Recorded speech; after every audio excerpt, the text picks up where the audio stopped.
Hi friends, എൻ്റെ അടുത്ത് ഒരാൾ കമൻ്റായിട്ട് ചോദിച്ച ഒരു കാര്യമാണ് എങ്ങനെയാണ് ഇൻസ്റ്റാഗ്രാമിൽ ലാസ്റ്റ് സീൻ ഓഫ് ചെയ്ത് വെക്കുക എന്നത്. അതായത് നമ്മൾ ഓൺലൈൻ ഉണ്ടെങ്കിൽ ഇതുപോലെ ഒരു പച്ച ലൈറ്റ് കത്തുന്നതായിരിക്കും. ഇതെങ്ങനെ നമുക്ക് ഹൈഡ് ചെയ്ത് വെക്കാം എന്നാണ് നമ്മൾ ഇന്ന് ഈ വീഡിയോയിലൂടെ നോക്കാൻ പോകുന്നത്. അപ്പോൾ ഒട്ടും സമയം കളയാതെ തന്നെ നമുക്ക് വീഡിയോയിലോട്ട് പോകാം. ഇനി നമുക്ക് നമ്മുടെ ഇൻസ്റ്റാഗ്രാം ഓപ്പൺ ചെയ്യാം. അതിനുശേഷം ഇൻസ്റ്റാഗ്രാമിൽ ഇവിടെ താഴെയായിട്ട് റൈറ്റ് സൈഡിൽ കാണുന്ന ഈ ഐക്കണിൽ ക്ലിക്ക് ചെയ്യാം. അപ്പോൾ ഇവിടെ താഴെയായിട്ട് സെറ്റിംഗ് എന്നൊരു ഓപ്ഷൻ കാണാം. അതിൽ നമുക്ക് ക്ലിക്ക് ചെയ്യാം. സെറ്റിംഗ്സിൽ പ്രൈവസി എന്ന ഓപ്ഷനിൽ ക്ലിക്ക് ചെയ്യാം.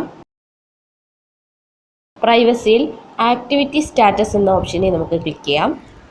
അപ്പോൾ ഇവിടെ ഷോ ആക്ടിവിറ്റി സ്റ്റാറ്റസ് എന്നൊരു ഓപ്ഷൻ കൂട്ടുകാർക്ക് കാണാൻ സാധിക്കും. ഈ ഒരു ഓപ്ഷൻ ഇപ്പോൾ ഇവിടെ ഓൺ ആണ്. അതുകൊണ്ടാണ് നമ്മൾ ഓൺലൈനുള്ള കാര്യം മറ്റുള്ളവർക്ക് കാണാൻ സാധിക്കുന്നത്. അതായത് ആ പച്ച ലൈറ്റ് കത്തുന്നത്.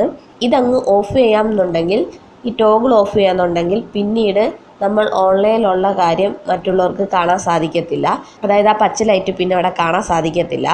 അപ്പോൾ നമുക്ക് ഓൺലൈൻ ഹൈഡ് ചെയ്ത് വെക്കണമെങ്കിൽ ഈ ടോഗിൾ അങ്ങ് ഓഫ് ചെയ്ത് വെച്ചാൽ മതി. അപ്പോൾ ഇങ്ങനെയാണ് നമ്മൾ ഇൻസ്റ്റാഗ്രാമിൽ ഓൺലൈൻ ഹൈഡ് ചെയ്ത് വെക്കുന്നത്. അപ്പോൾ എൻ്റെ അടുത്ത് ചോദിച്ച ചോദ്യത്തിനുള്ള ഉത്തരം നിങ്ങളുടെ അറിവിലേക്ക് കൂടി ഞാനൊന്ന് ഷെയർ ചെയ്തെന്ന് മാത്രം. അപ്പോൾ ഈ വീഡിയോ എല്ലാവർക്കും ഇഷ്ടപ്പെടുകയാണെങ്കിൽ ഷെയർ ചെയ്യുക, ലൈക്ക് ചെയ്യുക, കമൻറ്റ് ചെയ്യുക. Thank you. Please subscribe my channel.